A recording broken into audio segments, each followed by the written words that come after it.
आरोपाचं पुष्प होत आहे. गेले 5 दिवस ही व्याख्यानमाला जी सक्सेसफुल होते त्याला बरेच कारणीभूत असतात आणि ते आभार मानणं हे मी माझं कर्तव्य समजतो. आज गेले 5 दिवस जी व्याख्यानमाला झाली आहे तर त्याच्याबद्दल गिरगाव तसंच बऱ्याच लोकांनी आम्हाला उपस्थितीच्या बाबतीत रेकॉर्ड ब्रेक करून जो काय गिरगाव मराठी माणसं नाहीत काही नाही, पण कालच्या गेल्या 4 दिवसाच्या चित्रावरनं असं दिसतं की मराठी माणसांना चांगले जर कार्यक्रम दिले तर खरोखर मराठी माणसं ही अटेंड करतात. एवढा आम्हाला आत्मविश्वास वाढला. त्या कारणाने पुढील खेपेला सुद्धा असंच आपलं सहकार्य लाभो. ज्यांनी आम्हाला सहकार्य केलं, टोपीवाला चॅरिटी ट्रस्ट, व्यासपीठ व वाचनालयाची जागा विनामूल्य दिल्याबद्दल, कुडाळ देशकर गौड सार्वजनिक गणेशोत्सव मंडळ, गौड ब्राह्मण सभा, कुडाळ देशकर गौड ब्राह्मण कोऑपरेटिव्ह क्रेडिट सोसायटी यांनी सभा कक्ष उपलब्ध करून दिल्याबद्दल, ज्याला प्रायोजक म्हणतात ज्यांच्यामुळे आमचं आर्थिक पाठबळ भक्कम होतं, तसेच रामचंद्र केशव अँड कंपनी आणि प्रदीप देसाई यांनी जे प्रायोजक म्हणून आम्हाला भूमिका बजावली त्यांचेही आम्ही आभार.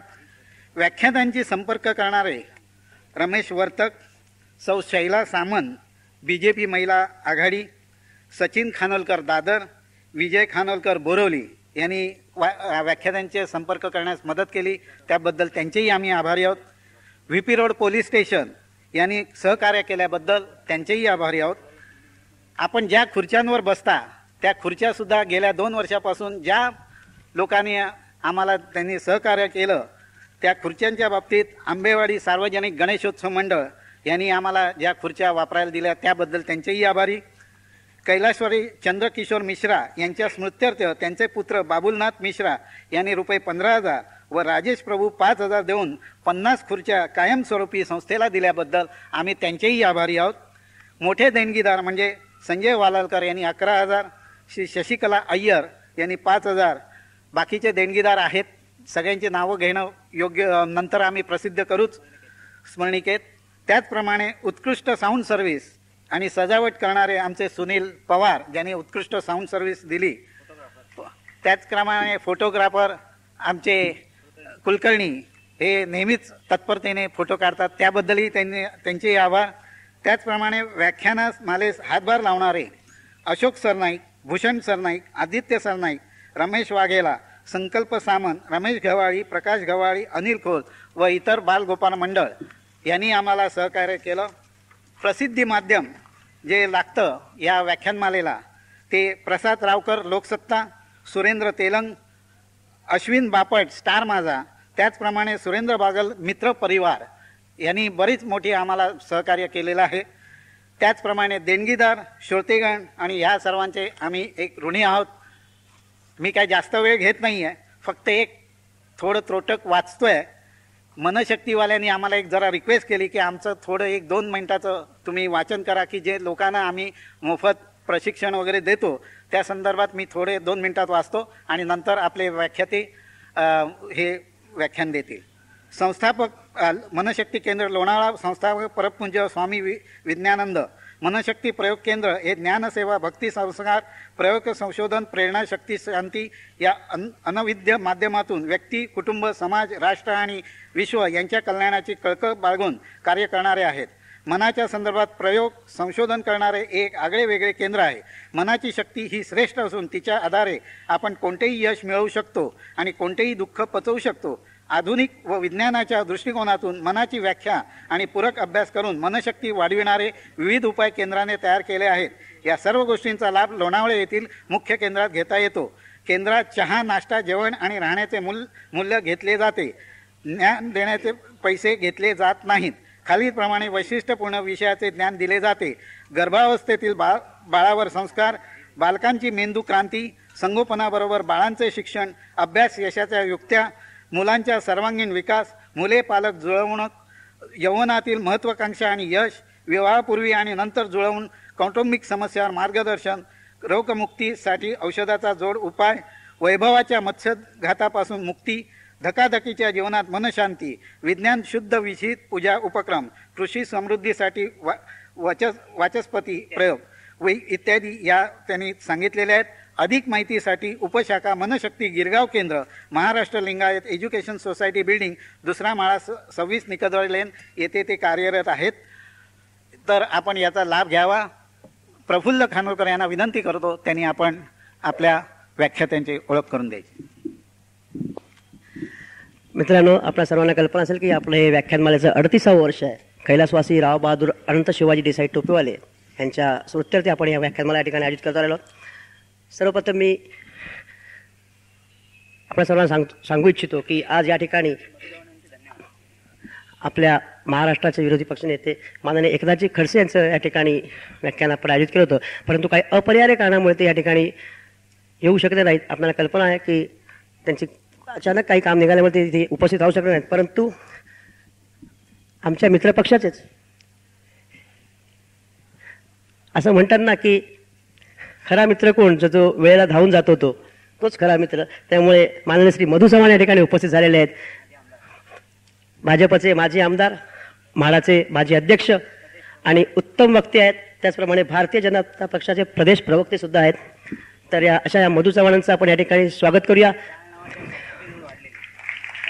चाळ नावाच्या संस्कृत वाढलेले म्हाडाचे माजी अध्यक्ष श्री मधु चव्हाण. मी आमचे उपाध्यक्ष माननीय सुरेंद्र बागलकर बेसचे माजी अध्यक्ष यांना विनंती करतो की त्यांनी पुष्पगुच्छ आणि सन्मान चिन्ह त्यांचं या ठिकाणी स्वागत करूया.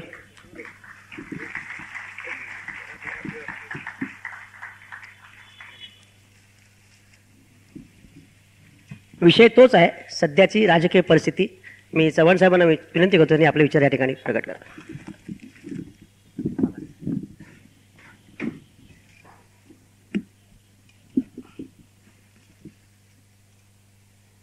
संस्थेचे कार्याध्यक्ष माझे मित्र माजी नगरसेवक सुरेंद्र बागलकर, श्रीमान सतीश सावंत, प्रफुल्ल खानोलकर, पदाधिकारी, बंधू भगिनी, माझं मी भाग्य समजतो की काही अपरिहार्य कारणामुळे माझे नेते सभागृहातील एकनाथराव खडसे या ठिकाणी आले नाहीत. हे भाग्य नाही समजत मी, पण त्यांच्याऐवजी या ठिकाणी या व्याख्यानमालेला मला येता आलं आणि एका चांगल्या उपक्रमाची माहिती मिळाली आणि आनंदही झाला. विषय इतका स्फोटक दिलेला आहे आपण, आणि म्हणून मी नियोजकांना विचारलं मी काय बोलायचं, बंदिस्त बोलायचं की मुक्तपणे बोलायचं सभ्यतेच्या मर्यादा पाळून. तर मला तुम्हाला पाहिजे ते बोला. म्हटलं पाहिजे ते करायचेच दिवस आहेत, पाहिजे ते बोलायचे नाहीत. साधारणतः हा विषय असा आहे की एखादा दुर्दैवाने एखादा प्रमुख नेता किंवा एखादी महनीय व्यक्ती ज्याच्यावर समाजाचं, कुटुंबाचं, सगळ्यांचं प्रेम असतं आणि तो अतिदक्षता विभागात असतो आणि त्याच्या नावाने दररोज बुलेटिन निघतं आजची त्या पेशंटची स्थिती काय, आज कसं आहे. कारण त्या माणसावर प्रेम असतं, क्षणाक्षणाला त्याची माहिती द्यायची असते. दोन गोष्टी मला आठवतात म्हणून सांगतो, अनेक आठवतात पण दोन प्रमुख. जसं श्रीमती इंदिरा गांधींचा त्यांच्याच संरक्षणकर्त्यांनी हत्या केल्यानंतर खरं त्या मृत झाल्या होत्या, परंतु 10 मिनिटांनी बातमी येत होती एवढ्या गोळ्या लागल्या आहेत, अत्यावस्था आहेत वगैरे वगैरे. कारण देशाच्या पंतप्रधानांमध्ये तशी स्थिती होती, देशाला चिंता लागली होती. आणि आमच्या सगळ्यांच्या आणि माझ्या आयुष्यातील दुर्दैवी प्रसंग, प्रमोद महाजनांना गोळी लागली त्या दिवशी. दररोज सकाळी संध्याकाळी बुलेटिन निघायचं, कशा आहेत, काय चाललंय, प्लिहा काम करते का, यकृत काम करते का वगैरे वगैरे. कारण त्या व्यक्तीवर समाजाचं, देशाचं, त्या व्यक्तीचं एक महत्त्व असतं. तसं या देशाचं महत्त्व आहे. आणि म्हणून विषय तुम्ही दिला आजची राजकीय स्थिती काय बाबा, सगळ्यांना चिंता पडलेली आहे. आणि म्हणून मला पहिल्यांदा आपलं अभिनंदन करायचं की मी मुंबईमध्ये लालबाग भागात राहतो, रंगारी बदकसाईत. अजूनही माझं कुटुंब तिथेच आहे, आई तिथे आहे, बहीण आहे. भावंड मोठी झाल्यानंतर जशी विभक्त होतात तसं मी दादरला राहतो होतो, हल्लीच गेलो आहे, पण नगरसेवकून तिथूनच निवडून आलो.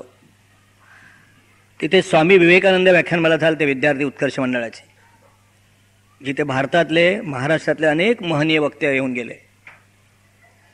अमरेंद्र मंडळात दादरला चालायची. माझ्या स्मरणाप्रमाणे, मी चुकत नसेन तर पुण्याला वसंत व्याख्यानमाला चालते. हे सगळे मंतरलेले दिवस होते. कधी कधी असं वाटतं की आधुनिक काळातल्या सगळ्या सुधारणा या माणसाला प्रगतीकडे नेण्याच्या ऐवजी माणसाला अंधारात तर नेत नाहीत ना. मंतरलेले दिवस होते. ती वर्तमानपत्र, दिवाळीचे अंक, ते अग्रलेख, ती भाषणं, नेत्यांचे समाजाविषयी कळकळ, व्याख्यानमालेतून वेगवेगळ्या विषयांना स्पर्श करणारे त्या ठिकाणी यायचे विद्वान माणसं आणि समाजामध्ये एक देऊन जायचे काहीतरी. पण हळूहळू माझं मत आहे की टी व्ही हा माणसाचा मित्र नाही, तो शत्रू आहे. या भौतिक सुधारणा माणसाला प्रकाशाकडे घेऊन जाणारं नाही आहेत. म्हणजे मी पुराणमतवादी किंवा पुराणात रमणारा नाही आहे. या सगळ्या भौतिक सुधारणा या माणसाला भोगी बनवणाऱ्या आहेत. मनुष्यत्वाकडून देवत्वाकडे नेण्याच्या ऐवजी मनुष्यत्वाकडून पशुत्वाकडे नेणाऱ्या आहेत. बघा आज टी व्हीवर एखादी जाहिरात वगैरे बघा कुठली, स्त्रीच्या उघड्या अंगाशिवाय ती जाहिरात होऊच शकत नाही. मग ती बुटाच्या लेसची असेल किंवा केस विंचराच्या फणीची असेल. तुम्ही कशा सगळ्या स्त्रिया सहन करता मला माहिती नाही. या देशातली संवेदनाच राज्यकर्त्यांनी आपली संपवून टाकली, माणसाला जनावर केलेलं आहे. म्हणजे पूर्वी महागाई झाली तर मला आठवतंय की मी भारतीय जनता पक्षाचा पण राजकारण विरहित राहून बोलण्याचा मी प्रयत्न करणार आहे, पक्ष विरहित राहून. मृणाल गोरे, अहिल्याताई रांगणेकर, जयंतवेर मेहता या सगळ्या रणरागिणी लाटणं मोर्चा काढायच्या. मला आठवतंय किल्लाच्या दिवाळी आली की साखर मैदा गायब व्हायचा आणि अन्याय झाला रे झाला की त्याच्या विरोधामध्ये असं उठून उभं राहण्याची ताकद त्या काळामध्ये त्या नेत्यांनी निर्माण केली होती. नेतेही तसेच होते, स्वार्थी नव्हते. स्वतःच्या घरावर सोन्याची कौलं चढवत नव्हते कधी. गरिबाच्या घरादारावर गाढवाचा नांगर करून त्याच्या अन्नात विष कालवून स्वतः तूप रोटी खात नव्हते. आणि एक चैतन्याचं सळसळणारं असं वातावरण. आता बघा ना, सगळीकडे मरगळ आलेली आहे आणि ती मरगळच राज्यकर्त्यांना अपेक्षित आहे. आणि म्हणून मला दिलेल्या विषयाला मला तुम्ही दिलेल्या स्वातंत्र्याचा गैरफायदा न करता बोलण्याचा मी अतिशय स्पष्टपणे काही विषय मांडणार आहे. मुळामध्ये या राज्यकर्त्यांनी आताच्या हा देश ज्वालामुखीच्या तोंडावर नेऊन ठेवलेला आहे. दुर्दैवाने जीवनाच्या सर्व क्षेत्राला राजकारणाचा विषारी स्पर्श झाला आहे. सकाळी उठल्यापासून रात्री झोपेपर्यंत लोकशाहीमध्ये नाही म्हटलं तरी राज्यकर्त्यांशीच आपला संबंध येतो. उठल्यावर नळाला पाणी येणं की नाही, महानगरपालिका, राज्यकर्ते जे निवडून गेलेत कोणी असतील ते, नगरसेवक, आमदार, खासदार, जी व्यवस्था ज्यांच्याकडे आहे ते, बस मिळते की नाही, शाळा बरोबर आहे की नाही, रुग्णालय बरोबर आहे की नाही, माणूस म्हणून जगण्यासाठी आवश्यक असणाऱ्या गोष्टी राज्यकर्त्यांनी समाजाला आपल्या धोरणातून, योजनांतून उपलब्ध करून द्यायच्या असतात.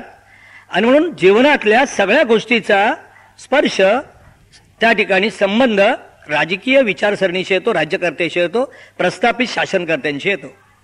ते जर नीट विचार करणारे नसतील, स्वयंकेंद्रित असतील तर त्या ठिकाणी काय स्थिती होती ती देशाची स्थिती निर्माण झाली. मी निराशावादी नाही आहे. हा देश फिनिक्स पक्षासारखा अनेक संकटातून बाहेर आलेला आहे.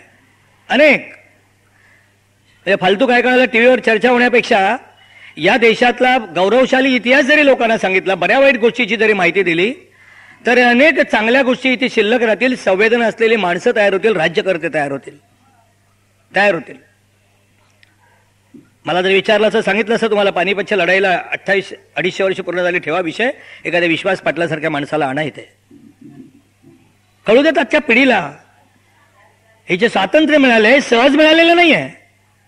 कुठल्या तरी एका कुटुंबाच्या हातात सत्तेची सूत्र जावीत आणि राजकारणाचे सगळे फेरे ती व्यक्ती डोळ्यासमोर ठेवून, ते कुटुंब डोळ्यासमोर ठेवून चालावं, याच्यासाठी त्या ठिकाणी पानिपतला 1.5 लाख बांगडी फुटली नाही. याच्यासाठी झाशीच्या राणीने त्या ठिकाणी आपल्या आयुष्यामध्ये त्या ठिकाणी पराक्रम करून प्राणाची आहुती दिली नाही.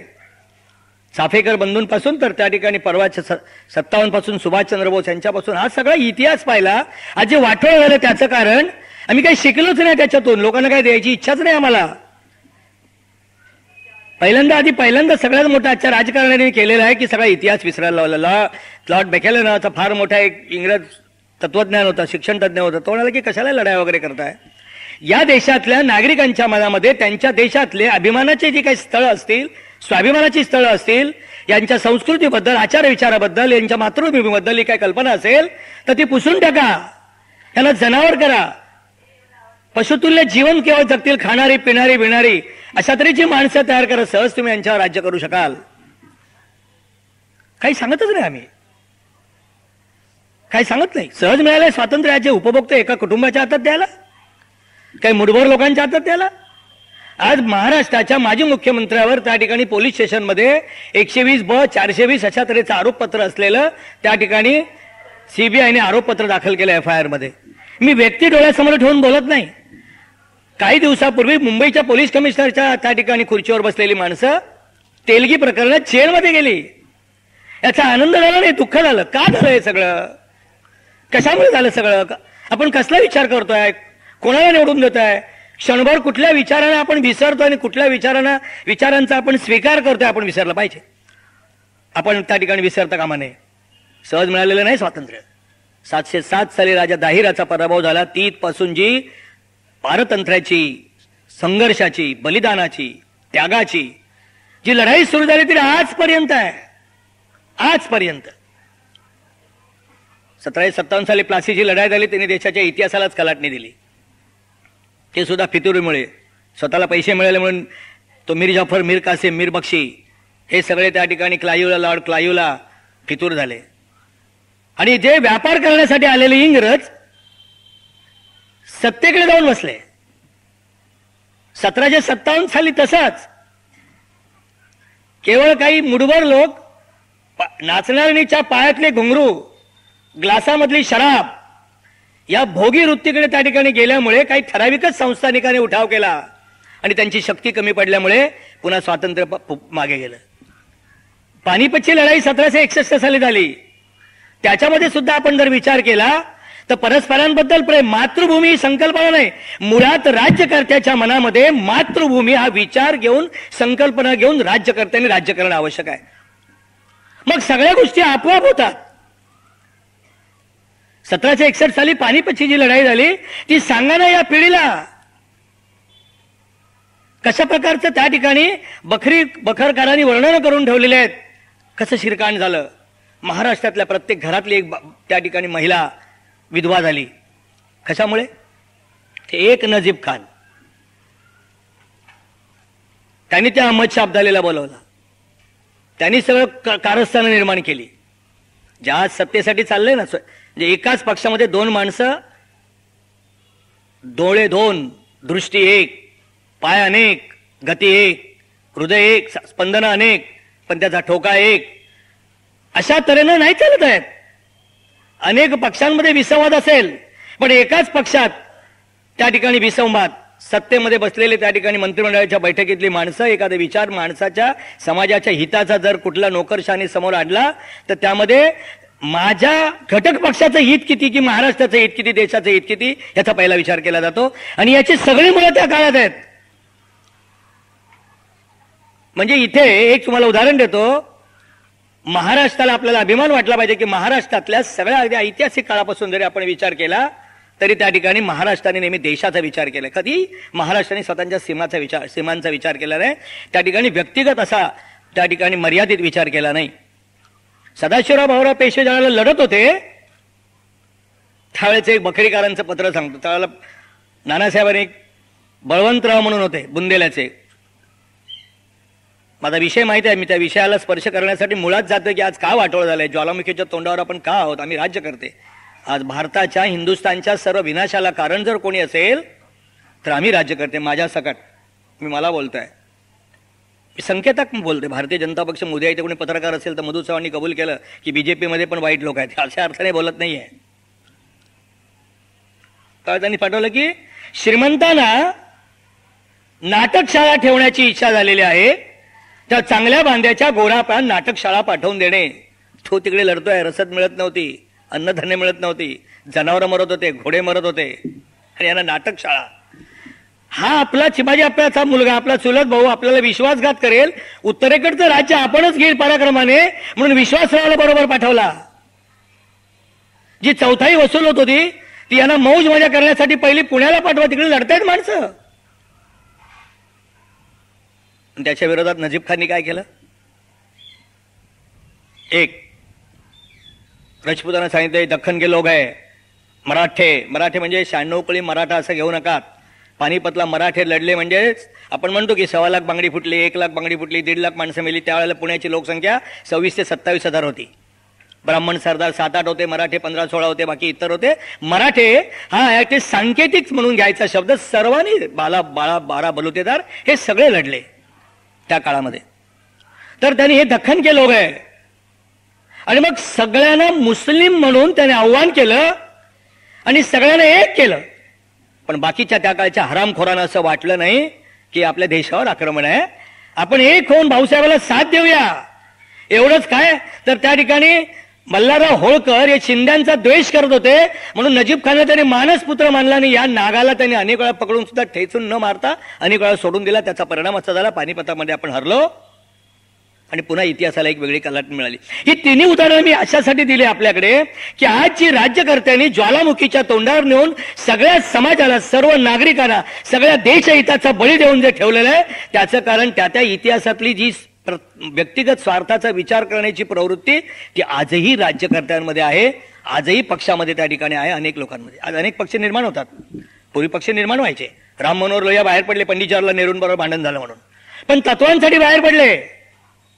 डॉक्टर श्यामाप्रसाद मुखर्जी बाहेर पडले की पंडित जवाहरलाल नेहरू हे स्वप्नदर्शी होते पण एकांगी विचार करायचे, हम करे सो कायदा करायचे म्हणून बाहेर पडले. त्या वेळेला पहाडाची उंची असलेली माणसं जी बाहेर पडली आणि त्यांनी वेगळे पक्ष काढले एक विचारधारेच्या आधारावर. आता पक्ष फुटतात, कुटुंब फुटतात, मी प्रमुख नाही म्हणून. नंतर मग त्याला मग कुठला तरी एखाद्या तत्वज्ञानाचा, एखाद्या विचाराचा त्या ठिकाणी मुलामा द्यायचा. नंतर श्रीमती इंदिरा गांधींचा भ्रष्टाचार दूर लोटण्यासाठी जयप्रकाश नारायणच्या नेतृत्वाखाली एकत्र आलेली जनता पार्टी लोकांनी अनेक प्रकारे सर्व दूर मुसलमान, हिंदू, ख्रिश्चन सगळे एकत्र होऊन त्यांनी त्या ठिकाणी निवडून दिलं. 2 वर्षात सरकार पडलं, टिकलं नाही. त्याचं कारण काय? ज्वालामुखीच्या तोंडावर आम्ही जो देशाला नेऊन दिलं त्याचं कारण काय? त्यावेळेला फार मोठा सगळ्या देशाचा तुरुंग झाला होता. मी म्हणणारी मातब्बर माणसं त्या ठिकाणी श्रीमती इंदिरा गांधींनी जेलमध्ये ठेवली होती. अलाहाबादच्या हायकोर्टाने निर्णय दिला, या देशाचा सर्वनाश जो सुरू झाला, भ्रष्टाचाराला शिष्टाचाराची जी पद्धती मिळाली ती अतिशय जाहीरपणे बोलताय. श्रीमती इंदिरा गांधींनी च्या काळापासून या देशामध्ये दुहीची बीजे पेरली गेली. पक्षामध्ये सुद्धा विघटन निर्माण झालं. पक्षामध्ये सुद्धा, लोकशाहीमध्ये पक्षांना महत्व असतं, त्याच्या पायानं महत्व असतं. श्रीमती 71 साली गरिबी हटावचा नारा दिला, एक माया जाल सगळ्या देशात पसरवला. सत्तेची सूत्र आपल्या हातात घेतल्यानंतर लोकांना असं वाटतं ठीक आहे, भारतीय लोक भावनाप्रधान असतात, फार आवश्यकतेपेक्षा राहू नये म्हणूनच जास्तीत जास्त परतंत्र राहिलो आपण. अतिथी देवो भव हे भिकाऱ्यासाठी ठीक आहे, आक्रमकासाठी नाही, दुष्टासाठी नाही, घराला आग लावणाऱ्यासाठी नाही, घरात बसून घर संपवणाऱ्यासाठी नाही, त्याला पाट पाणी रांगोळी काढून जेवायला वाढायचं नाही, त्याला वाढायचं नाही. तर 1971 साली गरिबी हटावचा नारा दिला, आपणही भुललो. आजही बघा, आज मतदानाच्या दिवशी मी उभा होतो, दुसरा 213 मतांनी पराभव झाला. एका ठिकाणी मला विचारलं, आमचं मंडळ आहे, तुम्ही त्याला क्रिकेटचं साहित्य देणार का? तुम्ही आमच्या देवळामध्ये गोव्याला प्रचाराला गेलो, आमच्या देवळामध्ये घंटा देणार का? आमच्या वाडीत रस्ता देणार का? मग आमच्या जरा चाळीला हे बांधून देणार का? म्हणजे तो उमेदवार कोण आहे, त्यांनी पैसा कुठून आणला, याच्यापेक्षा त्या ठिकाणी कशा प्रकारे तो आपल्याला प्रलोभन देऊन भुलवतोय, त्या क्षणिक त्या ठिकाणी भूलभुलैयाला भुलवून आपण 5 वर्षाचे त्या ठिकाणी आपल्या डोक्यावर टांगती तलवार नेऊन ठेवतो. तसं त्यावेळेला श्रीमती इंदिरा गांधींना दिलं. परिणाम असा झाला की पुढे भ्रष्टाचार झाला, जयप्रकाशजींचं आंदोलन सुरू झालं, त्यांच्या नेतृत्वाखाली सरकार जनता पार्टी झालं आणि दुहेरी सदस्यत्व आप RSS में जाते हैं तो जनता पार्टी में रहना नहीं. अरे काय भाई, काय देणं घेणं आहे? मी ऑफिसमध्ये हेड क्लार्क म्हणून, IAS ऑफिस म्हणून, IPS ऑफिसर म्हणून माझं नीट काम करतोय, चांगल्या फाईल मी सगळ्या मोकळ्या करतोय, आलेल्या माणसाची नीट बोलतोय. संध्याकाळी मी देवळात जाईन, चर्चमध्ये जाईन, पान खाईन, सिगरेट ओढेन. हा त्या कार्यालयीन वेळेशी संबंध नाही ना. जनता पार्टीमध्ये आम्ही सगळे एक होतो, पार्टी फुटली व्यक्तिगत स्वार्थासाठी. धाड धाड धाड धाड धाड धाड सरकार कोसळत गेली. त्याच्याचा विचार कोणीच केला नाही. म्हणजे त्यावेळेला मला आठवतंय की न्यायमूर्ती ग्रोवर, न्यायमूर्ती शेलट, न्यायमूर्ती हेगडे या सगळ्याला त्या ठिकाणी सुपरसीड करून श्रीमती इंदिरा गांधींनी न्यायमूर्ती अजितनाथ रे यांना मुख्य न्यायाधीश केलं आणि देशाला एक वेगळा संकेत देण्याची जी सुरुवात झाली त्याची आज फळं बघतो आपण. त्यांनी सांगितलं की न्याय व्यवस्था ही स्वतंत्र असता कामा नये. इतकी सुंदर घटना आपली निर्माण झाल्या हो, सुंदर आहे. ज्याला बॅलन्स ऑफ पॉवर म्हणतो तशा तऱ्हेची घटना आहे. फेडरल पण नाही, युनिटरी पण नाही, संघराज्य आहे, केंद्र प्रबळ आहे, केंद्र प्रबळ नाही, राज्य प्रबळ आहेत, राज्य प्रबळ नाही, न्यायालय स्वतंत्र आहे परंतु त्यांच्यावर सुद्धा अंकुश आहे, कायदे मंडळ आहे. इतकं सुंदर आहे. पण न्यायालयाने दिलेला निर्णय मानला नाही. हा न्यायालयाने ह्या कलमाखाली निर्णय दिलाय ना, नाही मानला, बाहेर पडलं. तर न्यायालयाचे निर्णय बदलले आणि ते सुद्धा रिट्रोस्पेक्टिव्ह इफेक्ट त्या काळात दिले गेले. म्हणजे पंतप्रधान, राष्ट्रपती, सभापती वगैरे वगैरे 4 लोकांनी खून जरी केले तरी त्यांच्यावर खटला भरला जाणार नाही, असं कधीच जगात होत नाही.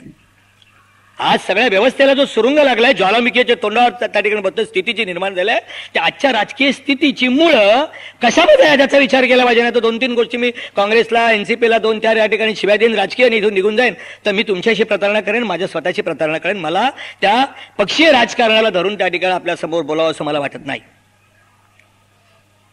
श्रीमती इंदिरा गांधीला सांगायला पाहिजे होतं, खाली उतरा, you are not indispensable, nobody is indispensable in this world.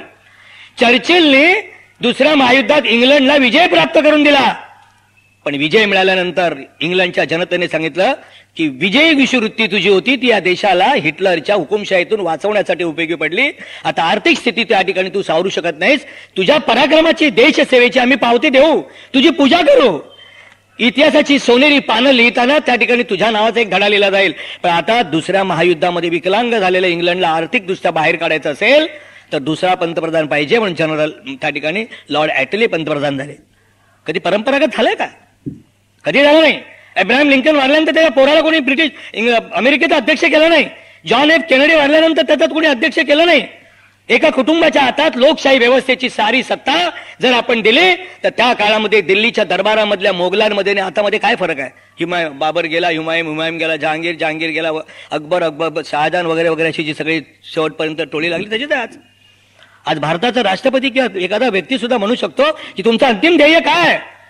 तर श्री राहुल गांधी को पंतप्रधान देखणं हे आमचं अंतिम ध्येय आहे. हे आमचं अंतिम ध्येय. आमचं अंतिम ध्येय अटल बिहारी वाजपेयींना पंतप्रधान करणे कधीच नव्हतं.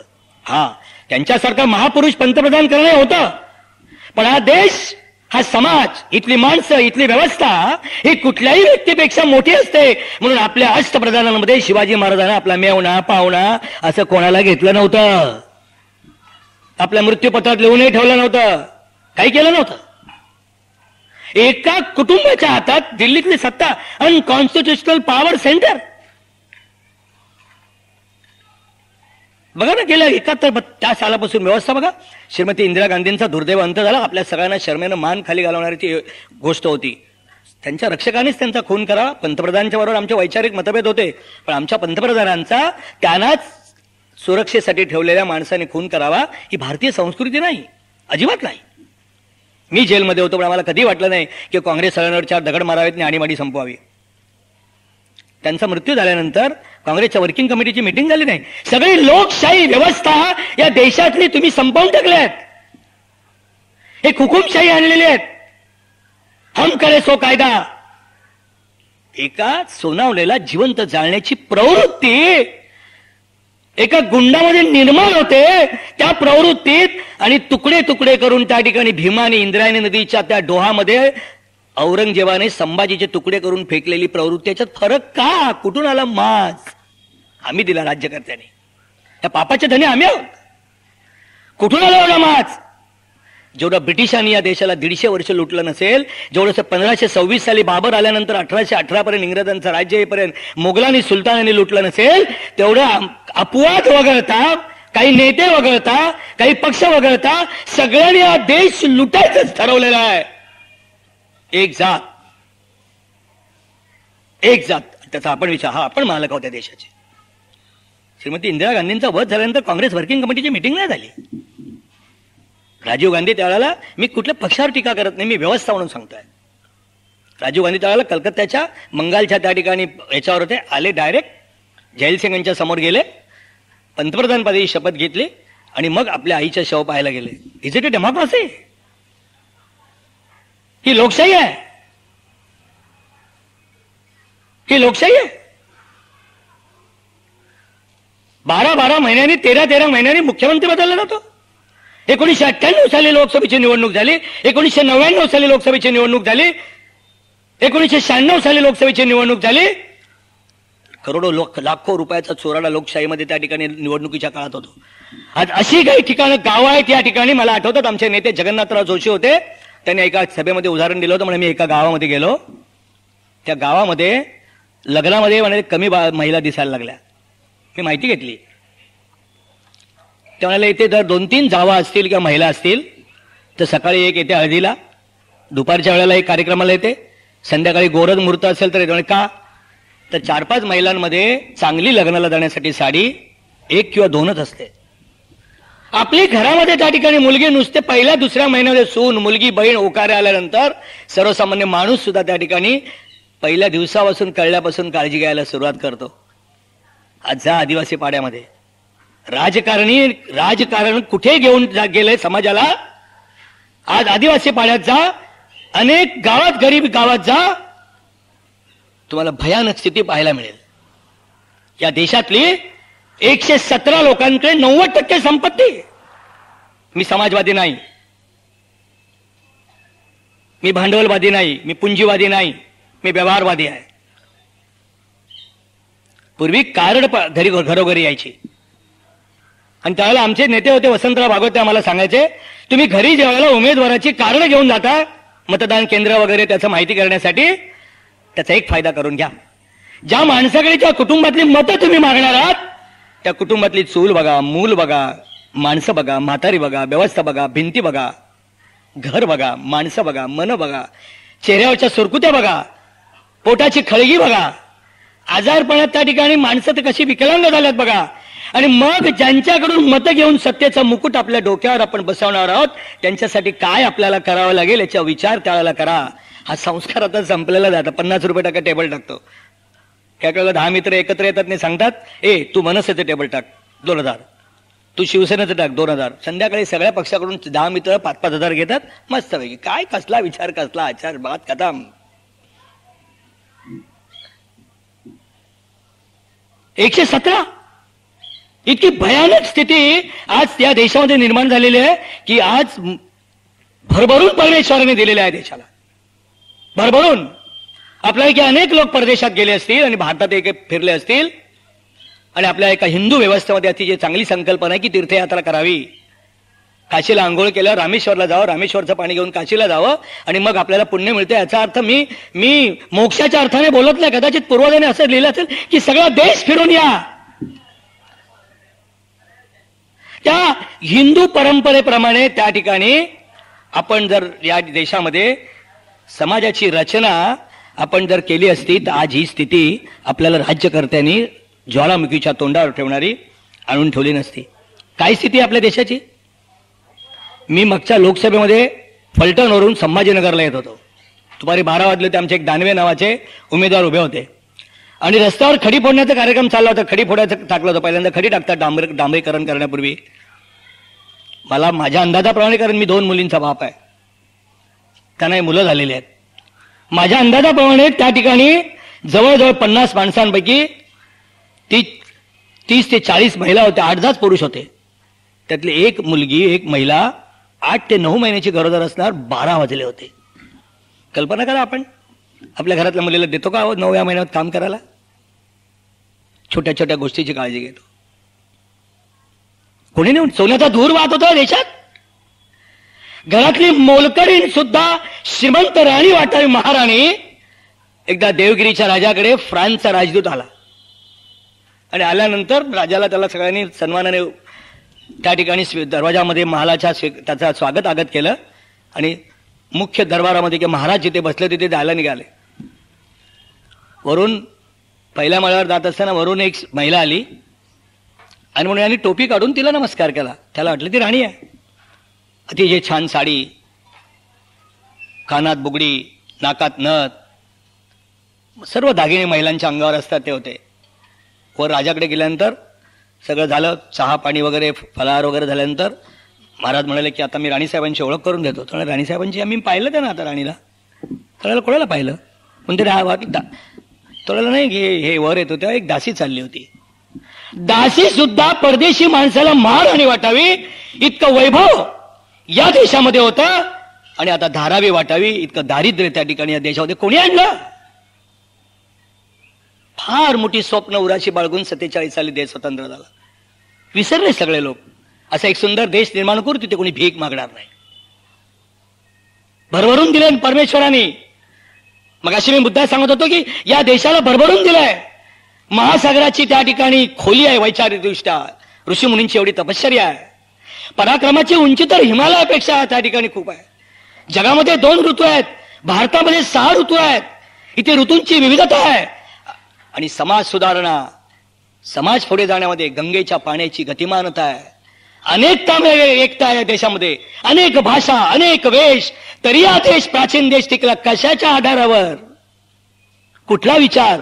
तोच आताच्या राज्यकर्त्यांनी संपवलाय. सगळे धडे काढून टाकले जे मुलांवर संस्कार करतील, त्याच्या मनावर करतील, त्याच्या वागण्यावर करतील, त्याच्या व्यवहारावर करतील, त्याच्या नीती नियमावर करतील, त्याच्या कामावर करतील, त्याच्या बुद्धीवर करतील. तो माणूस म्हणून राहील, निदान कुटुंबाची तरी काळजी घेईल, देश समाज नंतर राहील, अशा तऱ्हेचे संस्कार करणारे सगळे दरवाजे बंद करून टाकलेत.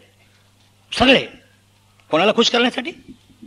सत्तेची सूत्र अव्याहतपणे मी आणि माझ्या कुटुंबाच्या हातात राहावी म्हणून समाज जीवन उद्ध्वस्त करून टाकले. ते सगळं जे जे हिंदूंचं आहे, जे जे या देशातलं चांगलं आहे, जे जे या देशाला वैभवाकडे नेणारे आहे, जी जी माणसं समाजाचा देशाचा विचार करणारे आहेत, त्यांची कोंडी करायची. स्वतः मात्र त्या ठिकाणी वेगळ्या भूमिकेत जायचं. काय स्थिती आली मगाशी मी सांगितली गरिबीची. वेगळ्या भूमिकेत जायचं. एक उदाहरण देतो तुम्हाला राजकारणाचा विषय असल्यामुळे.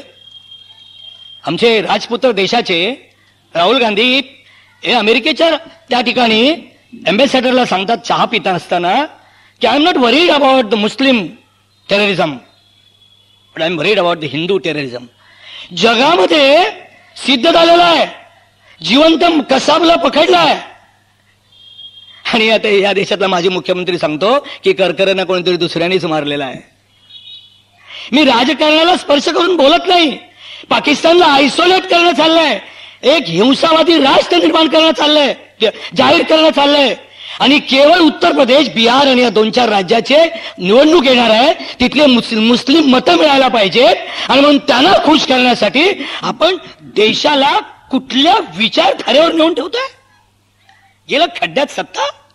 आईच्या पोटातून जन्माला येताना कोणी आमदार, नगरसेवक, खासदार, मुख्यमंत्री जन्माला येत नाही. जी पदं मिळतात ती परमेश्वराच्या असीम कृपेमुळे, आईवडिलांच्या पुण्याईने, नागरिकांच्या विश्वासातून, कार्यकर्त्यांच्या घामातून आपली लायकी असेल तर ती छटाक भरत असते. ती सत्तेची सूत्र हातात राहण्यासाठी तुम्ही देशात काय चालवलंय? का अफजल गरूला फाशी देत नाही तो? Can anybody tell me? का देत नाही?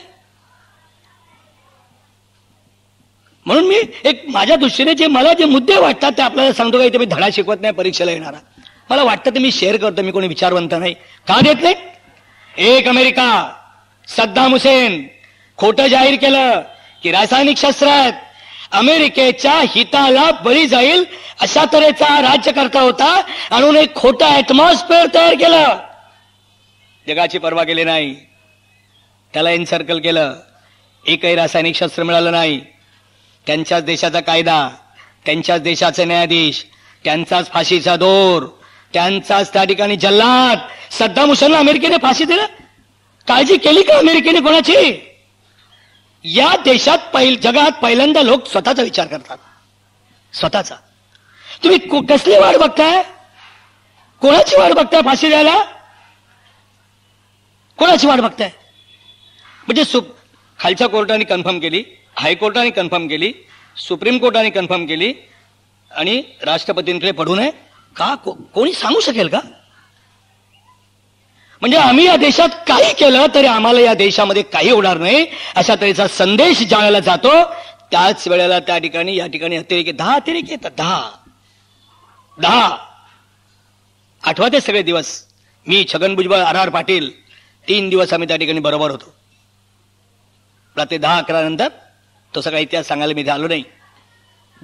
100 कोटीचा देश, लाखो लष्करी सैनिक, बॉर्डर सिक्युरिटी फोर्स, पोलीस, देशासाठी प्राण अर्पण करणाऱ्यांची रांग त्या ठिकाणी लागेल अशा तऱ्हेचे त्या ठिकाणी देशामधली माणसं. कशामुळे आली 10 माणसं? 3 दिवस देश मुठीत धरला, निरपराध माणसांना ठार मारलं. मी राजकीय अभिनिवेशाने बोलत नाही, निवडणुकीला उभा नाही, मतं मागायला आलो नाही. मी व्यवहाराने बोलतोय. तुम्ही काय भावना विवेचन बोलतोय? काय करत आहे? माहित होतं शिवाजी महाराजांना हा मला मारायला आलेला आहे. सुरी घेतली, घेऊन नाही गेले बोथट, पूर्ण तयारी केली. तलवार, ती नाही मिळाली तर बिछवा, ती नाही मिळाली तर खंजीर, ती नाही मिळाली तर वाघनख. मला याला ठार मारायचा आहे. राज्य करता सतर्क असावा लागतो. सतर्क असावं लागतं. सगळा देश विकायला काढलात तुम्ही. कोणी दाखवलंय? आणि सीबीआयच्या रिपोर्टमध्ये आणि अशामध्ये आहे की या 10 लोकांना अगोदर कोणी फिरवलं? कोण देशद्रोही प्रवृत्ती कशामुळे निर्माण झाली?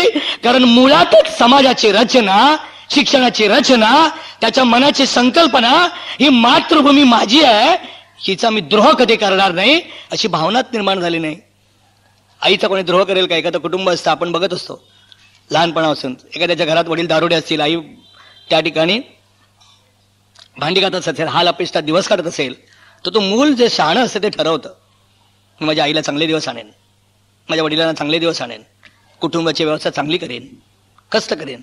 कारण माता हिला सुख देणं, तिच्याच्या विश्वासाने राहणं, स्वतःचं दुःख त्या ठिकाणी बाजूला ठेवून त्या ठिकाणी तिला जास्तीत जास्त आनंदी ठेवणं, हे जसं तिच्या पोटी जन्माला आलेली अपत्य मातेच्या कल्पनेतून निर्माण झाली, तशी मातृभूमी कल्पना या मातेबद्दल, देशाबद्दल जर नागरिकांच्या मनात निर्माण केली तर कमीत कमी द्रोह निर्माण होईल तिच्याबद्दल. 10 माणसांनी मुठीत ठेवला देश. आणि आज कसाबला तुम्ही कसलाय? मला हे माझ्या कल्पनेच्या पलीकडचं आहे. वर्षानुवर्ष सद्दाम हुसेनला फाशी द्यायला लावली का? 2 ट्विन टॉवर्स पडले अमेरिकेत. पुन्हा तिथे एक बॉम्बस्फोट झाला न्यूयॉर्कला, फक्त कारमध्ये झाला तेवढाच, टाइम्स स्क्वेअरमध्ये. पुन्हा झाला नाही. टनेल रेल्वेमध्ये लंडनला पुन्हा झाला नाही. अशा तऱ्हेची लॉ अँड ऑर्डरची दहशत बसवली गेली. तिथे मला मतं मिळतील का अल्पसंख्याकाची? मग माझ्या हातात सत्ता राहील की नाही? मग हा पक्ष मला पाठिंबा देईल की नाही? मग या गुरुला काय वाटेल, त्या मुल्लाला काय वाटेल, या समाज घटकाला काय वाटेल, त्या समाज घटकाला काय वाटेल, याचा विचार केला नाही. मी त्या अर्थरोडच्या बाजूला राहतो, सगळं माणसांचा जीव नकोसा करून टाकलाय त्या कसाबसाठी. करा ना, कायदा जर नसेल, देशद्रोहाचा खटला, आणि तो दुसऱ्या देशातून आपल्याकडे आलेला असेल, जो आपला नागरिक नाही, त्याने आपला जर खटला, त्याला काय जगाला दाखवायची तुम्हाला हौस आहे की आम्ही किती न्यायप्रिय आहोत? हो, किती न्यायप्रिय आहोत आम्ही. इतिहासामध्ये याचे अनेक वाईट उदाहरणं आहेत. सोडून दिला त्या पृथ्वीराज चव्हाणने मोहम्मद घोरीला, जाओ माफ किया. शेवटी काय झालं? यांचेच डोळे फोडले. शिवाजी महाराजांनी कुठल्याही शत्रूला कधी सोडला नाही. ठरवून मारलं, ठरवून. कसली न्याय व्यवस्था दाखवताय? फाट फाट फाट फाट फाट न्यायाधीशाला सांगायचं हे सगळे एव्हिडन्स आहेत. अर्थरोड जेलमध्ये त्या ठिकाणी विशेष न्यायालयात खटला पूर्ण झालेला आहे. हायकोर्टामध्ये खटला. रात्री रात्री बसा, रात्रभर बसा. अनेक सवलती तुम्हाला न्यायालयाला मिळत आहेत, न्यायाधीशाला मिळतात. रात्र रात्र बसा. खटला ऐका, फाशीवर शिक्कामोर्तब करा. सुप्रीम कोर्टाला राष्ट्रपतीने आदेश दिले पाहिजेत. कुठे राजकारण नेत आहेत त्या विषयावर बोलतो मी, की तुम्ही खटला भरा, फाशी देऊन मोकळवा. एखाद्या उद्या विमान पळवलं अतिरेक्यांनी, सांगितलं कसाबला सोडा, काय करणार आहात? कोणाची मतं पाहिजेत तुम्हाला? सत्ता महत्वाची? अरे ही संस्कृती अशी आहे, जननी जन्मभूमी स्वर्गादपि करियसी. मातृभूमी आम्हाला स्वर्गापेक्षाही प्रिय आहे. सत्ता तर कधी आम्हाला मिळेल, आज नाही उद्या मिळेल. सत्तेचा मुकुट अव्याहतपणे कोणाच्या डोक्यावर कधीच राहत नाही, कोणाच्याही राहिला नाही. ना सिकंदरच्या राहिला, ना प्रत्यक्ष परमेश्वर ज्याने विश्व निर्माण केलं त्या रामाने त्या ठिकाणी अव्याहतपणे राज्य केलं नाही. कधीतरी त्यांचा मृत्यू झाला. भगवान श्रीकृष्णाने राज्य केलं, कोणाचाही झाला नाही. त्या माणसांना मी आदर्श का बाळगतो? त्या माणसांचे आदर्श का आपण करतो? आजही हजारो वर्ष झाली तरी ती माणसं आपल्याला प्रेरणादायी, नतमस्तक व्हावीत. व्यक्तिगत जीवनामध्ये, कौटुंबिक जीवनामध्ये, सार्वजनिक जीवनामध्ये त्या ठिकाणी आदर्श वाटावी तशी का वाटली की त्या वेळेला त्या माणसाने समाजाला दिशा देण्याची, राज्यकर्त्यांनी त्या ठिकाणी वर्तन केलं. काय प्रभू रामचंद्राला माहित नव्हतं का की माझी पत्नी गंगेच्या पाण्यापेक्षाही पवित्र आहे? माहित होतं आम्हाला. त्या माऊलीला यातना झाल्या, चर्चेचा विचार तर समाजवाद्यांनी करावा. पण राजाला हा राजधर्म असतो. आणि नंतर एका ठिकाणी असं वर्णन आहे की त्या ठिकाणी अश्रू सुद्धा रामाने त्या ठिकाणी बाहेर काढले नाहीत. राजासारखं राहायचं असतं. राजा राज्यकर्ता हा जनतेच्या बद्दल, हा मातेच्या त्या ठिकाणी रूपामध्ये गेला पाहिजे. तर ही आजची जी राजकीय स्थिती निर्माण झालेली आहे ती आजची राजकीय स्थिती निर्माण झाली नसती मातेच्या रूपात. अर्थव्यवस्था तर सगळी संपून गेली आहे. साधे एक उदाहरण जरी हिसाब नीतीतलं किंवा चांदोबातलं जरी राज्यकर्त्यांनी लक्षात ठेवलं ना तरी आर्थिक स्थिती चांगली होईल, गरिबाचा विचार करतील. कुत्री असते बघा ग्रामीण भागात किंवा शहरामध्ये क्वचित पाहायला मिळतं. ती कुत्री, तिला 3-4 पिलं असतात, की चतुष्पद प्राण्यांना जास्त असतात. ते पहिलं जे विणीचं असतं ते जरा धष्टपुष्ट असतं. ग्रामीण भागात ते विशेष पाहायला मिळतं. आईचं दूध प्राशन करत असतात, त्यातलं जे लबाड असतं त्यातल्या त्यात जरा चांगलं असतं, त्या आईजवळ जास्तीत जास्त दूध पितं.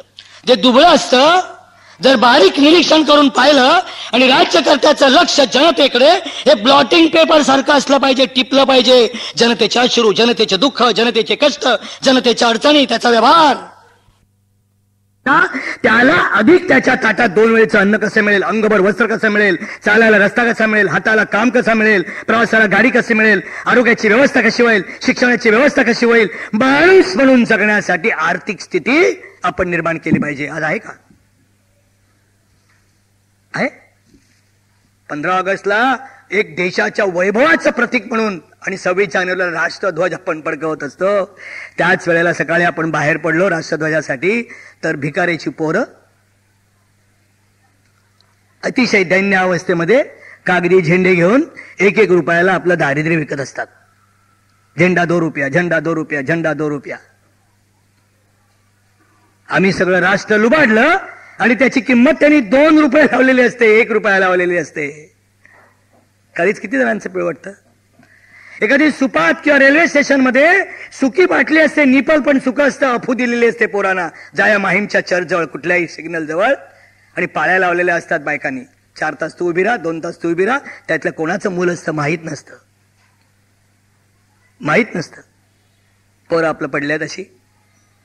बच्चे को दूध के लिए 2 रुपया दो, 1 रुपया दो, सुबह से भुका है, बाटली रिकामी, पूछ तसंच, पोराला अफू दिलेली असते.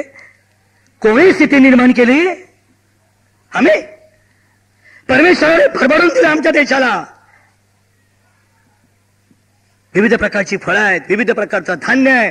कमी कष्टात जास्त समाधानी राहून मोक्ष प्राप्त करण्यासाठी संध्याकाळी दमल्यानंतर सुद्धा हरिनामाचा गजर करत करत करत त्या ठिकाणी माझी बुद्धी चांगली ठेवसू असं सांगणारी लाखो माणसं या देशात आहेत. त्यांचा आम्ही फक्त आमच्याला निवडून देण्यासाठी आमच्या निशाणी समोर शिक्का मारा, त्याच्यासाठीच्या हाताचा आम्ही राज्यकर्त्यांनी उपयोग करून घेतलाय. ही आजची राजकीय स्थिती आहे. आम्ही विचार करणार की नाही? आपण जा म्हणतो पुढं भिकाऱ्याला, चल पुढे जाऊ, पण जरा तरी आपण सर्वसामान्य माणसं सोडा, लाखो करोड रुपयाचा भ्रष्टाचार आपण जराही विचार करत नाही. आपण काय करतोय? 1,84,000 कोटी रुपयाचा भ्रष्टाचार. तरी इन्क्वायरी चालू आहे. जी खुर्ची 2,500ला विकत मिळेल ती कॉमन त्या ठिकाणी त्या स्पर्धेमध्ये कॉमनवेल्थ गेम मध्ये त्याचं 40 दिवसाचं भाडं 15,000.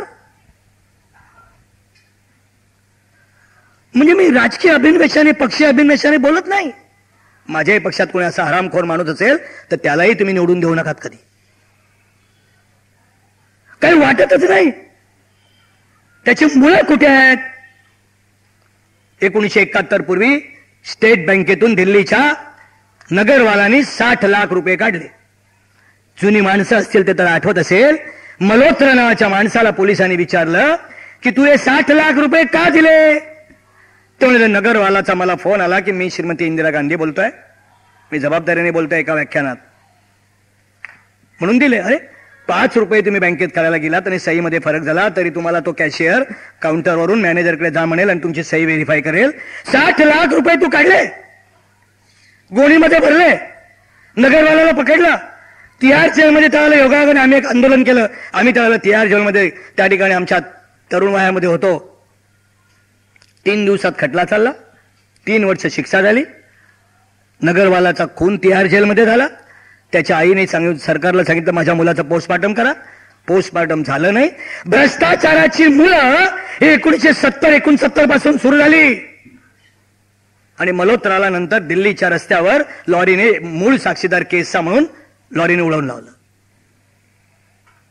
कुठून सुरू झाली? 100-125 कोटीचा देश, कोणाला काही चिंता पडलेली नाही. एक परवा ते निखिल वागळे आणि त्या, माफ करा मी नाव घेतो, चांगलं काम करतात ते, पण माझ्यामध्ये चांगलं काम नाही करत आहेत, मेधा पाटकर, तिथे जिथे विकासाचं काम तिथे तिथे त्या ठिकाणी त्यांचा विरोध सोडून द्या म्हणे त्याला नक्षलिस्टला. डॉक्टर विनायक सेन, अरे ज्याला सेशन कोर्टाने शिक्षा दिली, हायकोर्ट आहे, सोडून द्या, आत्ताच्या आत्ता सोडून द्या. सोलाबुद्दीन, ज्याच्यावर अनेक मर्डर केसेस आहेत, ज्याला एन्काउंटर केलं, त्याच्यासाठी अनेक IPS ऑफिसर जेलमध्ये. वादासाठी असं गृहीत धरा, खोटा एन्काउंटर आहे, हेच खोटा आहे, वादासाठी गृहीत धरा, पण त्याचा अगोदरचा रेकॉर्ड बघा. मारलं सळो की पळो करून सोडतात मोदीला, ज्यांनी प्रत्येक घरात पाणी, प्रत्येक गावात रस्ता, ज्याला मुस्लिम विभागामधून सुद्धा सुरतला मुस्लिम माणसं सांगतात की आम्हाला याने अन्न दिलंय, आम्हाला नमाज पडायला बंदी नाही, तुम्ही त्यांना इन्सर्कल करता. डॉक्टर सेनना सोडून द्या सांगता. अरुंधती रॉय, देशद्रोहाचा खटल्यावरून फाशी दिलं पाहिजे, सांगते की काश्मीर पाकिस्तानला देऊन टाका. आणि जे या देशातला विघटनवादी आहेत, जे या देशातला फुटीरतावादी आहेत, जे या देशामध्ये रक्तपात करू इच्छितात, जे या देशामध्ये विष निर्माण करतात, अशा माणसांना पाठिंबा देणारे पत्रकार, विचारवंत यांनाच अमेरिका मेगॅसेसेस हा पुरस्कार का देते? कुठल्या रामभाऊ माळगींना का देत नाही? आदिवासी क्षेत्रात काम करणाऱ्या का देत नाही? बाळासाहेब ठाकरेंना का देत नाही? महारोग्यांच्या तिथे काम करणाऱ्या त्या ठिकाणी बाबा आमटेंसारख्याला का देत नाही? आणखीन कोणाला का देत नाही?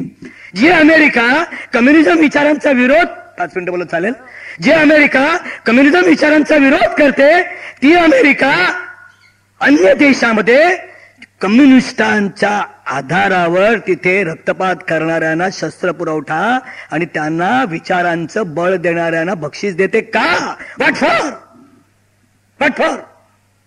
टिस्टा सेटलवाड, बरखा दत्त, हजारो हिंदू पंडित, हिंदू महिला परागंदा झाल्या काश्मीरमधून. 16 वर्षाच्या मुली ठेवा, 40 वर्षाच्या वरच्या घेऊन जा, मधल्या ठेवा. त्यांच्या मांडीवर लिहिलं गेलं. कुठे गेलं मेधा पाटकर? कुठे गेले टिस्टा सेटलवाड? कोणी सांगितलं नाही मानवाधिकार? परागंदा झालेत आपल्या देशात, छावण्यांमध्ये राहत आहेत.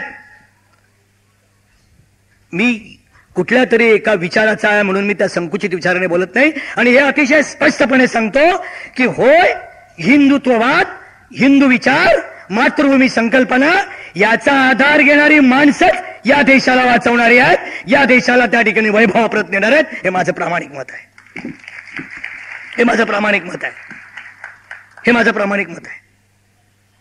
सरळ सांगतात, देश तिरंगा झेंडा फडकवला देणार नाहीत. दम दिला 4 माणसांनी. काय राजकीय स्थिती आहे देशाची? कोणी पेरली बिजाई दुहीची? कोणी पेरले? पंडित जवाहरलाल नेहरूंनी. त्यांचं अजिबात 1 पैशाचे भ्रष्टाचारी नव्हते.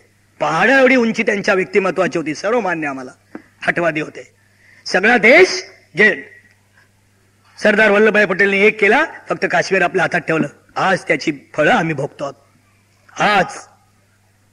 आज त्याची फळं आम्ही भोगतो. एकमेव देश असेल राजकारणासाठी, राजकीय मतं मिळवण्यासाठी, की जिथे नागरिकांमध्ये वेगळे वेगळे अधिकार आहेत, समान अधिकार नाही. इंग्लंडमध्ये हिंदूंना वेगळा अधिकार आहे, अमेरिकेत ज्यूंना वेगळा अधिकार आहे, फ्रान्समध्ये मुस्लिमांना वेगळा अधिकार आहे. 1 नेशन 1 सिटीजन 1 लॉ. एक देश, एक नागरिक, एक कायदा, समान अधिकार, समान न्याय. बदलणार नाही तुम्ही कायदे. शाहबानोचा निर्णय झाला 70व्या वर्षी, कोर्टाने सांगितलं तिला पोटगी दिली पाहिजे, मानलं नाही कोणी. आणि forward looking, so call progressive, Mumbai आणि दिल्लीमध्ये जात्यान त्यांचे मोर्चे निघाल्यानंतर न्यायमूर्ती चंद्रचूड यांनी दिलेला स्त्रियांचा उद्धार करणारा निर्णय केवळ मतांसाठी घटना बदलून केला. हा देश की ज्या देशामध्ये समाजाची सुधारणा झाली, ज्या देशामध्ये विधवा विवाह सुरू झाले, मुलींच्या शिक्षणाला चालना दिली गेली, ज्या देशामध्ये त्या ठिकाणी समान अधिकारासाठी अनेक समाज सुधारक त्या ठिकाणी निर्माण झाले, तिथे 70 वर्षी तलाक तलाक तलाक. धर्म हा प्रगतिशील असला पाहिजे. पूर्वी एका नवरा मेल्यानंतर मुंडन करायचे, आता करतात का? नाही करत. बदलली स्थिती आपण समाजाची. नवविवाहितांमध्ये जर लग्न झाल्यानंतर मूल व्हायच्या आत जर नवरा मेला तर आयुष्यभर त्यांनी सगळ्या भावना त्या ठिकाणी चुलीत जाणाऱ्या निखाऱ्यासारख्या जाळून टाकायच्या. आणि जर मुलगी मेली तर दुसऱ्या दिवशी लगेच डबा पाहिजे, जेवण पाहिजे म्हणून आपण त्या ठिकाणी त्याचं लगेच पहिल्या 1 वर्षाच्या आत लग्न करायला सुरुवात करतो. या सगळ्या स्थितीमध्ये बदल करणारे समाज सुधारक झाले. त्यांना आपल्या समाजाने दगड मारले नाही, सुरुवातीला मारले असतील, नाही मारले. डॉक्टर बाबासाहेब आंबेडकरांचं घर कोणी चाललं नाही. रक्ताचा एकही थेंब न सांडता कोट्यावधी दलितांना त्यांनी या देशातल्या मूळ प्रवाहात आणलं. आज काय? आज जेवढे आज भारतीय कोणी नाही. मी मराठा, मी साळी, मी माळी, मी दैवज्ञ, त्यात आणखीन दैवज्ञामध्ये आणखीन 4-5 फरक. मी कोळी, त्यात नंतर सोनकोळी, त्यात नंतर पानकोळी, नंतर मी चितळे, मी कोकणस्थ. हिंदू कोणी नाही. राज्य करते, राज्य करते. तू ना, तू माळी आहेस, तुला मी सवलत देणार आहे बरं का. हे माजले आहेत फार. निवडणुकीमध्ये सुद्धा त्याची योग्यता बघून नाही. तो नगरसेवक पद कसं करणार आहे, तो आमदारकी कशी करणार आहे, तो खासदारकी कशी करणार आहे, तो सभागृहात किती बोलणार आहे, तो घटना किती वाचणार आहे, आपल्या भागातल्या जनतेच्या सुखदुःखाशी समरस होऊन त्यांना अधिकाधिक सुविधा देण्यासाठी ज्या लोकांनी माझ्या निशाणीवर शिक्का मारला त्यांची काळजी आयुष्यभर रात्रंदिवस घेणार आहे की नाही बघणार नाही. कोणी निर्माण केली? कुठल्या प्रवृत्तीतून? मी पुन्हा पुन्हा सांगतोय कारण त्याच्यामुळे फार मोठा धोका भविष्यात होणार आहे. कुठल्या प्रवृत्तीतून राहुल गांधी बोलतात हो? I am worried about Hindu terrorism. जगाच्या हातात कोलीत देत आहे तुम्ही.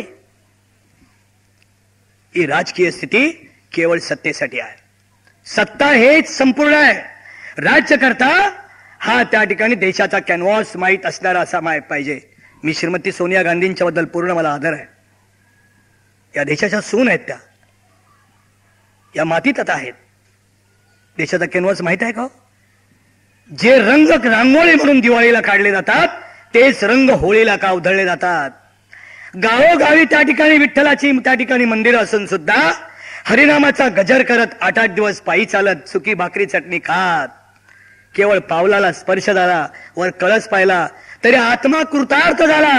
त्या पांडुरंगाचं रूप डोळ्यात साठवून घेण्याची लालसा का निर्माण होते माहितीये का त्यांना?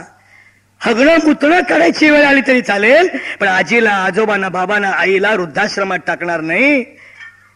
आणि आई आमची अजून किती दिवस जगेल राहील ना असं हॉस्पिटलला दक्षता विभागाच्या बाहेर सुद्धा डॉक्टरला हुंदक्या आवडत माणसं का विचारतात? या देशाचा इतिहास त्यांना माहिती नाही. या देशाचं कल्चर त्यांना माहिती नाही. त्यांना माहित आहे का या देशामध्ये किती लोकांनी बलिदान केली? त्यांना माहित आहे का की औरंगजेबाने किती क्रूरपणे त्या ठिकाणी वडूजला 40 दिवस हाल हाल करून बकऱ्याला सुद्धा कापताना तोंडामध्ये कोणीतरी त्या ठिकाणी देवाचं नाव घेत असेल? माहित आहे का? त्यांना माहित आहे का गुरु गोविंद सिंगाच्या 4 मुलांना कसं चिरून ठार मारलं? त्यांना माहित आहे का की त्या ठिकाणी भाई परमानंदाला एखादा सुतार जसं फळी चिरतो करवतीने तसं दिल्लीच्या चांदणी चौकात चिरलंय? त्यांना माहित आहे का त्या ठिकाणी हिरोजी फर्जन कसा गेला? त्यांना माहित आहे का की तुम्ही ते चाफेकरांचा सिनेमा बघा कधीतरी असं मला आठवतंय. चाफेकरांचं तिन्ही बंधू फासावर आणि डायरेक्टरने एक सुंदर त्या ठिकाणी दृश्य दाखवलेलं आहे की ज्या वेळेला त्या मुलीला न्हाण येतं त्यावेळेला समारंभ चालू असतो आणि तिथे तिच्या नवऱ्याला फाशीची तयारी चाललेली असते. अशा लाखो लोकांच्या बलिदानातून हा निर्माण झालेला देश आम्ही राज्यकर्त्यांनी आजच्या राजकीय स्थितीमध्ये आणून ठेवलेला आहे. ज्वालामुखीच्या तोंडावर आणून ठेवलेला आहे. आम्ही सहज नाही मिळाले स्वातंत्र्य, सहज नाही मिळाले. व्यक्तिगत स्वार्थाने आम्ही इतके पछाडलेलो आहोत. कुठून होते हिंमत? तो कल्पना करा जरा. जस्ट इमॅजिन, जस्ट रॉकेल ओतले आणि मी इथे उभा आहे, तुमच्या की कोणीतरी येत आहे, मला काही कोणी वाचवत नाहीये. इमॅजिन करा. कधी वाचलंय का तुम्ही? बलात्कार होत होते पण 4 वर्षाच्या मुलीवर, 6 वर्षाच्या मुलीवर अत्याचार झाले. या बातम्या गेल्या 10, 12, 15 वर्षाचं येत आहेत की नाही? तुम्ही जुन्या माणसांनी सांगा. कोणी का? शिक्षणाची पद्धत बदलली, संस्काराची पद्धत बदलली, कुटुंब व्यवस्था उद्ध्वस्त होईल अशा तऱ्हेची स्थिती आम्ही शिक्षणात निर्माण केली. ज्ञानेश्वराचा धडा नको, कोणाला तरी राग येईल, झिजावू नको, कोणाला ते राग येईल, मी मराठा, दादोजी कोंडो गुरु की कोण, पुतळा रात्रीत हलवा. काय राजकारण, काय राजकीय स्थिती आजची. केवळ तो ब्राह्मण म्हणून. सावरकर ब्राह्मण होते, त्यांचं नाव मिटवाल उद्या. टिळक ब्राह्मण होते, मी ब्राह्मणांची बाजू घेत नाही, ते मिटवाल. म्हणजे तसं बघायला गेलं तसं थोडस धाडसाचं विधान करतो आपण. दलितांना जनावरांपेक्षा वाईट वागवलं हे मला मान्य आहे. पण जर क्रांतिकारकांची, समाज सुधारकांची, साहित्यिकांची, नाटककारांची जर नावं डोळ्यासमोर आणली तर त्याच्यात ब्राह्मण लोक होते, मराठा होते, ब्राह्मण होते, सगळे होते. इतिहास बदलला एका फटक्यात. सभागृहात मी विचारलं मंत्र्यांना, का हो एक मेटे सांगतो म्हणून मराठा समाजाला? का नाही मग तुमचा आत्मा तडफडत संभाजीनगरचं नाव औरंगजेबात बदलून टाका म्हणून? का नाही तुमचा आत्मा तडफडत ज्याने विजापूरवरून निघाल्यानंतर प्रतापगडापर्यंत येईपर्यंत बायकाच काय, बायकांचे दगडाचे पुतळे सुद्धा विटंबित केले, देवळं विटंबित केली, बेचिराग करून टाकला महाराष्ट्र. त्याची बेकायदेशीर कबर उकडून आम्ही फेकून देऊ असं आंदोलन का केलं नाहीत? एका रात्रीत ठराव, दादोजी कोंडदेवचा पुतळा हलवा. मला त्यांच्याबद्दल प्रेम आहे. 4 इतिहास तज्ञ जमवा, इतिहासाची पानं चाळा, पुराव्याची पानं चाळा, मग ठरवा. या देशात सावरकर भारतरत्न नाही, भगतसिंग भारतरत्न नाही, चंद्रशेखर आझाद भारतरत्न नाही. माझ्या माहितीप्रमाणे, कदाचित माहिती नसेल तर माफी मागतो, कारण इथेच खाडीलकरांचं नावाकाळ आहे. मला माझे अतिशय आदर्श पत्रक संपादक आहेत ते सुभाषचंद्र बोस यांच्या अप्रतिम अग्रलेख लिखतात. पण माझ्या माहितीप्रमाणे भारतरत्न सुभाषचंद्र बोसना पदवी नसेल. नेहरू घराण्यातले सगळे भारतरत्न, बाकी कोणी रत्न नाहीत, सगळे दगड, सगळे गंगेतले गोटे. ही राजकीय स्थिती आपण निर्माण केली. 600 शेवटची 2 मिनिटांमध्ये माझं संपवतो. 600 जिल्ह्यापैकी 200 जिल्ह्यात नक्षलवाद आहे. अमानुष क्रूरपणे ही माणसं आपल्याच देशातल्या माणसांना मारतात. सभागृहात चर्चा झाली, या गडचिरोलीला वगैरे आपण वाचलं असेल, महिला पोलीस दुष्ट पण विटंबना करणारा एवढी नक्षलवाद्यांनी केली. हो, गरिबांचं कल्याण करणं हे नक्षलवाद्यांचं काम नाही. कधी कुठल्या नक्षलिस्ट नेत्याने सरकारला योजना दिल्या आहे की आदिवासींच्या महिलांसाठी ही योजना, कुपोषणासाठी ही योजना, अन्न पाण्यासाठी ही योजना, रस्त्यासाठी ही योजना, पाणी पुरवठ्यासाठी ही योजना? एकाही नक्षलिस्ट नेत्याने दिले नाही. कत्तले करा, सत्ता हातात घ्या, बेचिराग. 200 जिल्हे हा सरळ पट्टा सुरू झालेला आहे, बंगालपासून तो खाली केरळ पर्यंत. आज नक्षलिस्ट केलेले आहेत. 200 रुपये, 300 रुपये, 400 रुपये मुलाला देतात. 4000 सैनिकांवर 200 रुपये देऊन परवा दगडांचा वर्षाव काश्मीरमध्ये करायला लावला. तिथे कुठे मानवतावादी गेले नाहीत?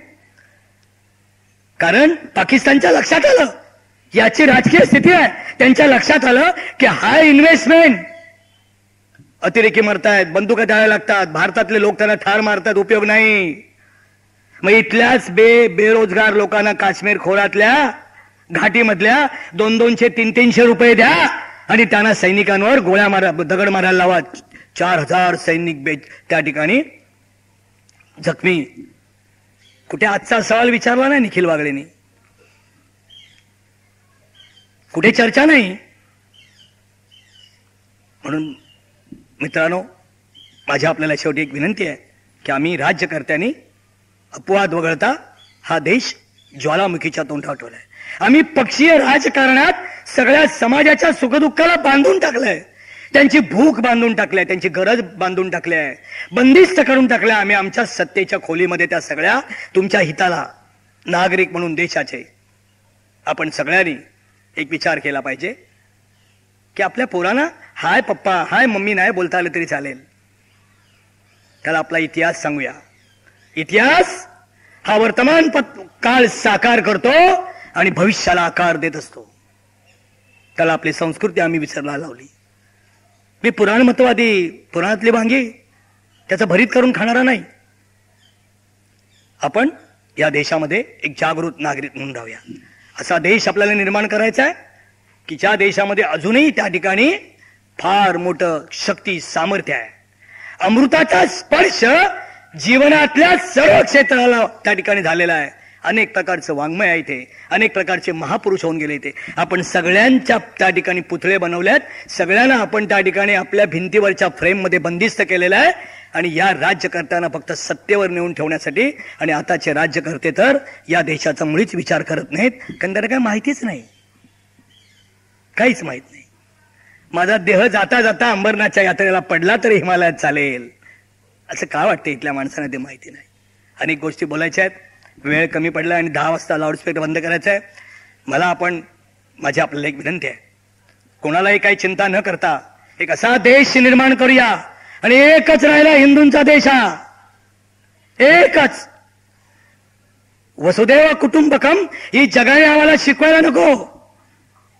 हा एकमेव देश असा आहे की इथे ज्यू समाधानी आहेत, इथे मुस्लिम राष्ट्रपती होतो, इथे मुस्लिम चीफ जस्टिस होतो, इथे मुस्लिम पंतप्रधान होतो, इथे मुस्लिम मुख्यमंत्री होतो, इथे व्हाईस चान्सलर होतो, इथे टाटा त्या ठिकाणी असलेला पारशी समाजामध्ये आपल्या अग्नीची पूजा करू शकतो. आम्हाला तुम्ही शिकवू नका. ही सारी जीवनातली वैशिष्ट्य, आपली जी चांगल्या गोष्टी आहेत त्याचं संवर्धन करूया. आणि जो राज्यकर्ता देशाचं हित बघणार नसेल, जो पक्ष समाजाचं हित बघणार नसेल, जो देशाचा बळी केवळ सत्तेसाठी, आपल्या पक्षाच्या हातात सत्ता, एका कुटुंबाच्या हातात सत्ता ठेवण्यासाठी एक मर्यादित परीघ आपल्या पोवती आखून या देशाचा कारभार करत असेल तर उकडून फेकून दिलं पाहिजे. आणि एक अशी शक्ती या देशात निर्माण करू की पुन्हा सूर्यावर झेप घेण्याची ताकद या देशात निर्माण होईल. पुन्हा या देशामध्ये पुरू निर्माण करू, पुन्हा या देशामध्ये त्या ठिकाणी आपण छत्रपती शिवाजी निर्माण करू, पुन्हा या देशामध्ये असे संत महंत निर्माण करू की त्यांच्याबरोबर ओवी गायला त्या ठिकाणी विठ्ठल स्वतः येईल, त्यांच्याबरोबर त्या ठिकाणी नांगर धरायला परमेश्वर येईल. असं या ठिकाणी आपण समाज व्यवस्था निर्माण करूया सगळ्यांनी मिळून. आणि काही कठीण नाही, काही कठीण नाही.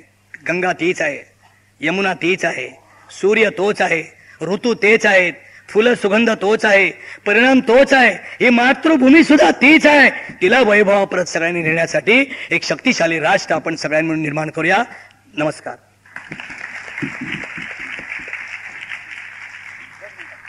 व्याख्यानाला सुरुवात करताना त्यांनी वसंत व्याख्यानमालेचा उल्लेख केला होता. चव्हाण साहेब, मी आपल्याला एक सांगू इच्छितो की जी वसंत व्याख्यानमाला पुण्यामध्ये चालते, ह्या व्याख्यानमालेचे अध्यक्ष आहेत लोकमान्यांचे पंटू माननीय डॉक्टर दीपक टिळक.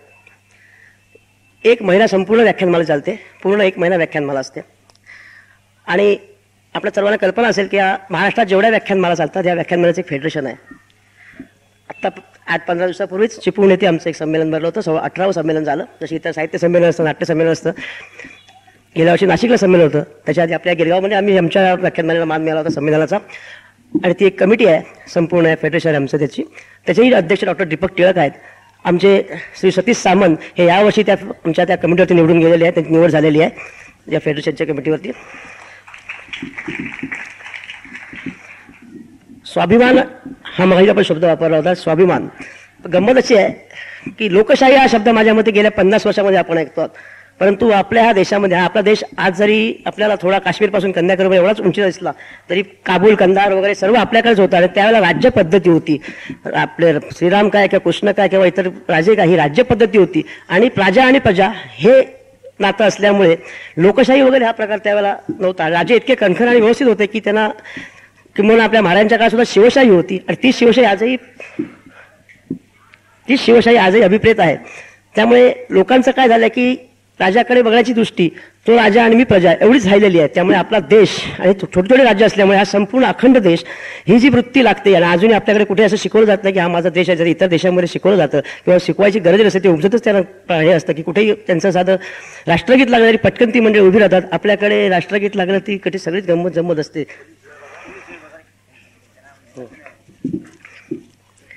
मंडळी, वेळेअभावी आपण यात थांबणार आहोत, परंतु आपण आम्हाला जो प्रतिसाद दिलात त्याबद्दल आपण सर्वांना पुन्हा एकदा धन्यवाद देतो.